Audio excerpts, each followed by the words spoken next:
Hello everyone, my name is Hamilton Vladimir Arevalo Ramirez, and today I am going to present my customized lesson plan for children as part of Project 2 for the subject English Didactics 1. The topic assigned for this project is My Dream School, and the class is designed for children aged 9 to 11 at an A1 beginner English level.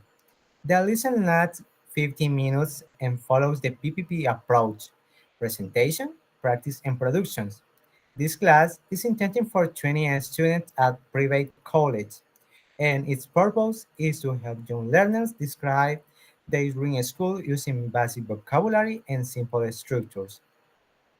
The general objective is by the end of the 50 minutes lesson, students will be able to describe their dream school using at least three school subjects and one suggestion with the model verse show, producing short sentence with 80% accuracy during a group presentation.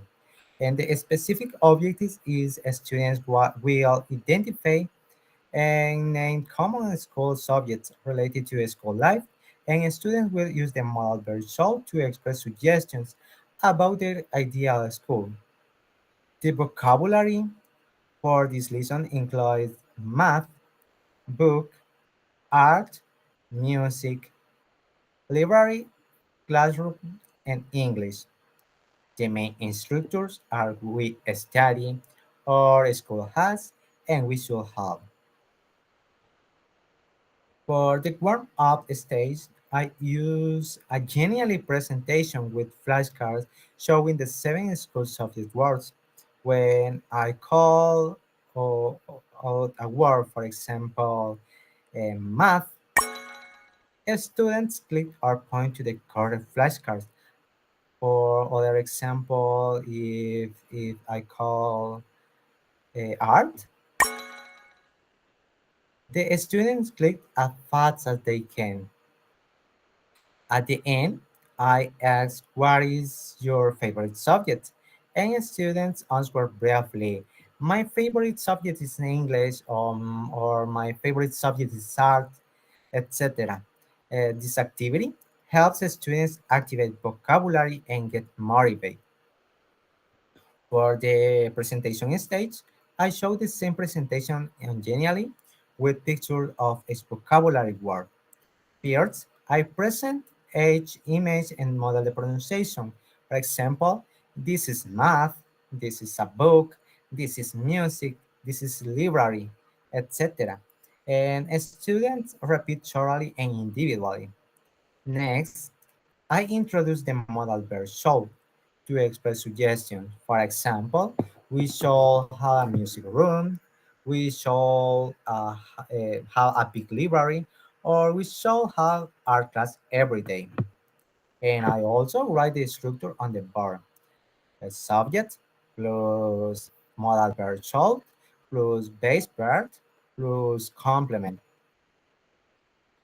For the activity one of practice stage called matching, where a student receives a worksheet with emojis, descriptions, and words. Students match the word with the correct picture. After matching, students repeat the pronunciation with me. Math, book, art, music, English, library, and classroom. In the next activity, on the board, I write incomplete sentences such as we study blank space in the morning. We read a blank space every day, and we draw in blank space in class, etc. Student words in pairs to complete the sentence using the vocabulary, and afterward, volunteers share their own words aloud. For the production stage, students work in groups of 3 to 4. Each group receives paper, pencils, and markers to design and draw their dream school. Using the target vocabulary, they must include the last three sentences using shall. For example, we shall paint in art class every day, we shall sing songs in music class, or we shall read a book every morning. When groups finish, They present their drawings to the class by showing their poster and reading their sentence aloud. To close the lesson with a wrap up, I review the vocabulary with flashcards again. Then I ask each student to complete a sentence. My dream school should have. And finally, I ask, did you like the class? Or what should our next dream school have? To conclude, I would like to briefly highlight how students will be assigned during this lesson.